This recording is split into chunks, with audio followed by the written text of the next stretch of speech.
Hey, hey, hey. Time for another Out of This World story from rSpace. Not all that glitters is gold. Sometimes people have their eye on the wrong prize. Today on rSpace, a mother is looking for riches in all the wrong places. Caught my wife cheating with a secret social media profile, served her divorce, and took custody of my son. Hello everyone. I, 39 male, work as a receptionist in a hotel and am married to my wife Jessica, 34 female, who is a nurse in a hospital. We've been married for 12 years and have a 10-year-old son.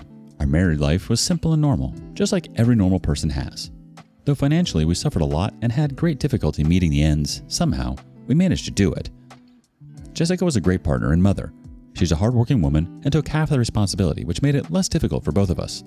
I didn't make much money as a receptionist, so I had to do extra work in the food hub. So we were hardly present at the same time, but we cherished weekends a lot.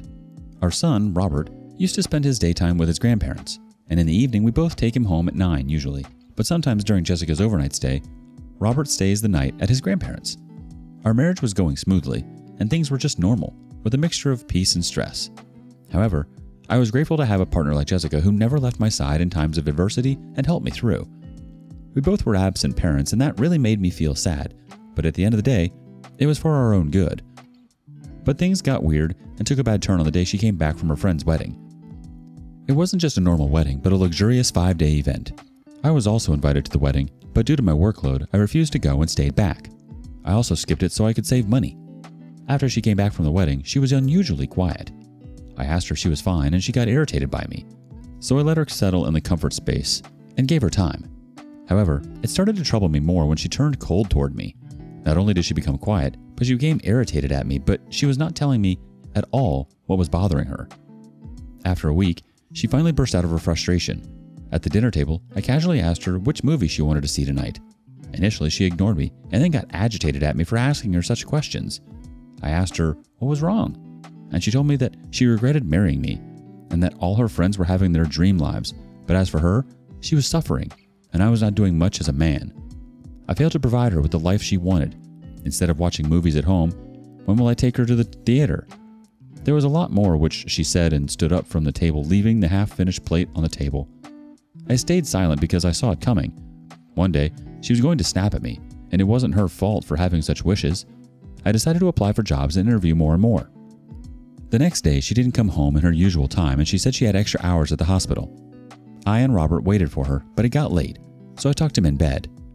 After a while, I slept too, and Jessica came back at 4 in the morning. I asked her to come and sleep next to me, and I would take care of the housework. I wrapped my arms around her waist and tried initiating sex, but she got irritated and asked me not to touch her. Obviously, I respect her consent, but the way she snapped at me made me feel like she was disgusted by me. I somehow managed to keep my thoughts calm and went back to sleep. The next day was Sunday. In the morning, I called her for breakfast, and she came down looking irritated. I asked her what was wrong, and she told me she wanted to buy herself a set of lingerie, and she wanted my card. In that situation, I couldn't say no to her, so I gave it to her. The card had money that I was saving up for Robert, and I felt quite uneasy. I asked her if she could wait a week until my salary came, then buy it instead of using my card. She threw my card on the table and asked me to keep it, calling me stingy that I even refused to buy her basic things. I held her wrist and apologized millions of times to make her accept the card again. She took the card, kissed my cheeks to say thank you, and left. Her phone was on the table and it started buzzing. I took her phone and saw the text registration of some social media applications. I was going to open the phone, but Jessica came down and I put the phone down on the table immediately. She took her phone and went outside. After a while, I took Robert to his grandparents, and on my way, I got a message from the bank about the debited money. It was $1,200. I stopped my car and my hands were on my head, thinking how crazy Jessica had been acting. I dropped off my son, called Jessica, and asked her to come back home. She came back home, and I asked her about the stuff she bought for $1,200, and how could she spend such a huge amount of money in just one go? I had been saving it for the family, obviously. She kept listening, started crying, and kept blaming me, saying that I ruined her life and that I couldn't even fulfill her basic wishes. All her friends are living luxurious lives. It's just me living at rock bottom. I told her she was acting crazy and greedy, and she knew my financial condition before marrying me. I did my best and I'm still doing it, and she shouldn't blame me for that. I told her that everything was fine a few months ago, but what's wrong now? Why was she acting like that suddenly? I don't know what happened to her. She sat in front of me with those guilt eyes and apologized to me for acting like that. She told me that on her friend's wedding day, all her friends were wearing branded clothes and carrying luxurious bags and accessories. Her friends kind of embarrassed her and asked her if her husband wasn't doing enough for her. I felt bad for her and forgave her. Along with that, I asked her to understand that not everyone can afford the same lifestyle, and we both were trying our best to resolve the situation, so she shouldn't make herself feel embarrassed. Instead, she should feel great that she was an independent woman. She hugged me and we got intimate after so many days. I was happy and satisfied with the ups and downs because that's what makes the relationship more transparent and worth it. But soon, it went down again. Again, her phone started buzzing with her text messages from some app. But from the locked screen, I wasn't able to see which app it was. I was going to open the phone, but the password was incorrect. At first, I didn't mind and asked her for the password and told her about the text. She didn't give me any details or her password, and she casually took her phone and left the room. After Jessica fell asleep, I took the phone from her side and tried entering the password, but it failed again. I was annoyed and tried processing my thoughts as to why she had changed her password. As soon as I put her phone back, it started buzzing again with a series of notifications. It was troubling. In the morning, I went back to work and dropped her off. Yesterday was our wedding anniversary, and I did remember but pretended to be obvious as I prepared a surprise for her. After dropping her off at the hospital, I went back to my place and set it up beautifully with warm lights and lilies. Robert was going to stay at his grandparents' tonight. I was so excited and happy while preparing her favorite meals. After placing everything nicely, the door opened and Jessica walked in. Her tired face changed into happiness as soon as she saw the house set up romantically. She ran toward me and hugged me tightly. We had a great time together, and finally, we sat down to talk. She told me that she loved the efforts I had put in, but if we had money, we could go to a fancy restaurant. She also started telling me about her friend, whose husband gifted her a diamond ring. I started to feel insecure and realized that she didn't like what I did to make her happy, and she was not satisfied at all. I listened to her quietly, faking a smile. I didn't want to fight with her on my anniversary. To distract her, I started clicking pictures of us, but as soon as I was going to upload those, she asked me not to post these pictures as our house and everything looked cheap, and she didn't want her friends to see them. She was so harsh and made everything seem worthless. The food and the flowers were worth nothing in front of her greedy eyes. Jessica was from a well-to-do family, but she was never greedy, or maybe she never showed that to me. She knew about my humble earnings, and she never complained about it. But suddenly, she's become so materialistic. I was still not able to process my thoughts. She went inside the bedroom and called me after a few minutes. She was wearing red lingerie and looked extremely ravishing. I went towards her and started kissing her, but she stopped and asked me to click a few pictures of hers. We had fun, and the rest of the time went fun. In the morning, I got a call from Robert's school and I immediately drove off. After reaching the school, the teachers told me that he got into a fight. I asked Robert what was wrong that he punched his friend. He told me that his friend, James, was making fun of Mom, and he was telling everyone that Mom got fired from the hospital. James's mother was also the nurse in the same hospital as Jessica. I didn't want to believe what I heard. Maybe it was just a rumor. If it really happened, why didn't she tell me? I left for my work after that, but I just was not able to process all the changes going on in my life. I sensed something was wrong with Jessica. There's something she's hiding. I'm not doubting her outrightly that she's cheating on me, but she's definitely up to something. Well, I don't doubt that she bought lingerie, but it definitely wasn't for you. And as for her frivolous spending, that's just as bad as cheating. Not only that, but it's unfair of her to be comparing your relationship and your means to other friends and what their lives look like. Moreover, the fact that she was fired and didn't tell you speaks volumes. I mean, if she can't tell you that, what else isn't she telling you? Update 1. Hi everyone. It's been a week since my last update and I was dealing with many issues and finally decided to divorce Jessica after knowing the truth. After hearing the rumor from Robert, I could not sleep for days and decided to find the truth. Today morning, I just drove off to the hospital. I asked the receptionist to call Jessica, introducing myself as her husband. The receptionist looked at me and then shared looks with the other lady on the counter.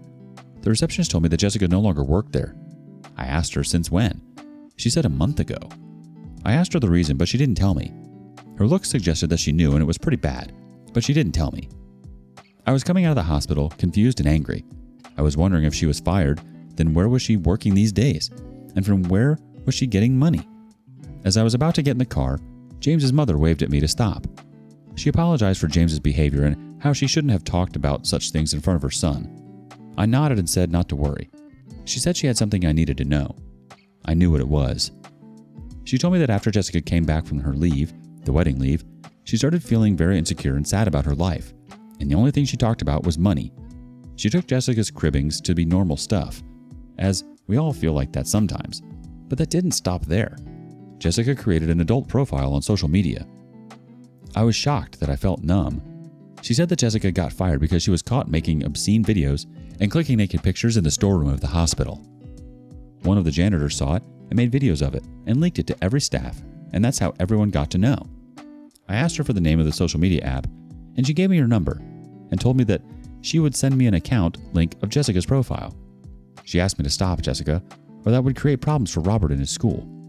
I requested her not to discuss all of this in front of James, as that would further create problems for him. She agreed. I felt so disgusted after hearing this that I wanted to throw up. Never in my life have I felt so worthless, and I blamed myself for everything she was doing. It was because I failed to provide. After crying my heart out inside my car, I tried to gather all the evidence by myself and then confront Jessica because she was going to feed me lies on lies. While I was driving back, I remembered that a few days back, I was scrolling down my social media and saw a new profile on my suggestion. In the profile picture, there was a woman who was wearing red lingerie, but her face was hidden. I don't know why her back resembled that of Jessica's. I clicked on it, but it took me to an 18-plus website for adult entertainment. I took that to be another promotion gimmick of an adult dating app, and I ignored it. Now I realize that the social media app shows you suggestions if the person is in your contact list. That woman was definitely Jessica. The dots started to connect, and I felt uneasy and anxious. In the evening, when I reached home, I found several packages on the couch. Dresses, heels, bags, and whatnot lying around that were just bought out of the store. I took out the bill from the sofa and couldn't breathe for a moment after seeing that she bought $900 lipstick. Jessica came out of the room and looked scared to see me. I showed her the bill and asked her where did she get all the money. She threw the stuff from her hand on the floor and told me that she regrets marrying me and that she feels confined inside the walls of poverty. She wanted a few things for herself and she got it. What's such a big deal about it? She was like, why does my life always have to be about our son and this house? Why can't I spend my savings on something I love? I almost laughed at her manipulative tactics, but pretended not to know the truth. I took a deep breath and again asked her, where did she get all the money? She looked at me and told her that she got promoted to a different healthcare center, and they paid her a good amount. I nodded and went outside for a walk. James's mother texted me Jessica's adult account details, and without even opening the account, I knew it was Jessica. I put my hands on my face and didn't have the courage to open it and see for myself, but the anger and the insults she put me through today were humiliating, only to realize that she sold her body to the public for materials and ruined our 13 years of marriage. I searched the username and it showed the exact same account I had on suggestions a few days ago. I made a new account, created a whole fake profile, and did everything that was needed. I found her account, but to see her content, I had to subscribe, and it cost $200. I paid that amount, a big amount for me, but a small amount to pay to save myself from daily humiliation. Her profile said, "Your personal nurse," and after taking the subscription, the account finally opened. My palms were sweaty, my mouth felt bitter, and I almost threw up when I saw those pictures. Those pictures and videos were scary, but the comments were terrifying. Half of the stuff was hidden, and they cost such high rates. Not only this, but she also posted the pictures I clicked on the day of our anniversary. The same pictures now looked disgusting to me. The comments were outrageous, and I couldn't look at that anymore. More like I couldn't look at her anymore, and immediately thought of divorce. There was no time to delay that, so I called my brother and asked him to help me prepare the divorce paper. He worked for an attorney. When I came back home, she wasn't there. She left a note, leaving for night shift. The fun part is she's jobless. I don't want to spell this out, but God, I know what kind of night shift she's into. I don't think I'll be able to sleep until I confront her and humiliate her the way she insulted me. And for that, I didn't have to do anything because she did it herself. I'm so sorry, OP. You're right to seek divorce. At this point, she's a lost cause. I think the worst part is she's more interested in making money for herself than to create a good and happy life for your child. I mean, yes, it's important a mother treats herself every now and again, but your wife has seemed to lose sight of what's important. Not only that, but you're out $200. Update 2. It's been a while since the last update, as I was dealing with severe trauma and the divorce process was harder to process. So the next morning, after my last update, I woke up to Jessica's yelling at Robert, asking him to stay the F away from her expensive things. He was apparently messing around with the expensive stuff she bought last night. This brought anger down my body. I asked Robert to go inside his room. I gave her a cold stare and asked her again where she got this much money. She put her phone aside and asked me if I had lost my hearing ability. I laughed at her comment and told her that at least I didn't lose respect for myself the way she did. She looked completely oblivious and asked me what I was talking about. I told her to continue with the "your personal nurse" business and that the divorce papers would reach her soon. She understood where I was coming from. It was her username on the adult website. She sat on the sofa and felt ashamed. I told her not to feel ashamed or regret this after getting caught because it was her own choice. She started crying and saying that she couldn't take all the insults she went through in front of her friends and cousins when they shut off all of their luxurious things and she was leading a mediocre lifestyle. So she took that path and bought herself the expensive stuff. I yelled at her that a modest lifestyle is much better than showing your naked body to the world, and if she still wanted to pursue that, she should have told me. I know it's her body and her choice, BS, but she need not keep me in the dark and would have done that openly. I told her that I knew why she got fired from the hospital and that my innocent boy had to suffer the bullies in his school because of her fantasy and greed. Her body language suggested she had no remorse. It felt like she was going to continue doing this after our divorce, and every tear was just an act of being caught and not guilty of what she had been doing. She said we could figure out a middle ground, and I couldn't take our son away from her. I told her that was impossible to spend my life with someone who could show her nudity and nakedness in front of the whole world just for the sake of easy money. I know she didn't care about our son at all. I asked her if she had any idea how humiliating it was going to be for Robert when he got to know from his friends or people around him that his mother sold her nudes for a living. Have you thought of the consequences we are going to face because of your greed? She remained silent and then started arguing, saying that it was partially my fault and that she had no choice. I told her she clearly had a choice and she chose to be a whore instead of being broke. Her face disgusted me, and I left the house with Robert for my parents. I worked overtime as many jobs as I could for her and my son, and still she was an ungrateful, disgusting, immoral witch, and I could never accept such a person back in my life. I've been living with my parents for the last 1 week. Jessica didn't try to contact me or our son. The divorce paper is supposed to come in the next few days, and I want this to be over as soon as possible. Oh wow, so she's suddenly interested in this son that she didn't seem to care about before? I'm glad you got you and Robert out of there. I don't believe her tears were sincere at all. She could care less. All she cares about is her expensive lipsticks. None of this was your fault, OP. None of it. Update 3. Hello everybody. I finally got rid of my ex-wife from my life. Phew! It took days for the divorce papers to reach her. During the divorce process, Jessica and her parents filed a case against me for complete custody of Robert. I had almost lost the case. They made me look poor and unavailable father, who never did anything for my son. Like I said, her parents are well off, and they claimed that I won't be able to provide a good life for Robert. And that's when I made them ask her about her job and if she is a suitable guardian for a 10-year-old. Obviously, I cannot leave the custody of my son to Jessica's parents. I told the judges and showed the proof of her immoral acts and how her reputation will take a toll on Robert's mental health and social value. I don't want my son to go through bullying, and that's how I got the complete custody of him. Robert himself was not attached to his mother, but I did allow her to meet him whenever she wanted. Jessica's parents and her siblings blamed me for her actions. They said that she chose that path because I couldn't give her the life she deserved. They never wanted Jessica to marry me, and this whole scenario gave them another opportunity to make fun of me. The joke is on them, actually, if they really can see. Anyway, I don't give a crap about anyone now. I'm just happy to have a peaceful life with my son. I lost a fortune going through this, but it was worth it. As for her, I heard she is still on that adult site, selling her nudes to make money. Thankfully, I didn't forgive her and dodged a bullet. I can't even believe people chose to side with her when you've been the one taking care of Robert for God knows when. On top of that, she definitely doesn't have Robert's best interest at heart. From the sounds of it, she's just interested in making money so she can spend money and fit in with her rich friends. If she wants to send nudes, go right ahead. Her business is her business, but she can't have her cake and eat it too. If she wanted a lavish life, she should have looked somewhere else. Not all life's riches are materialistic. The richest person can have the least money in the bank, but the warmest, most loved heart. What do you make of all this? Thank you for joining us today. Be sure to like and subscribe and hit that notification bell so you don't miss out on our next video. See you next time on rSpace.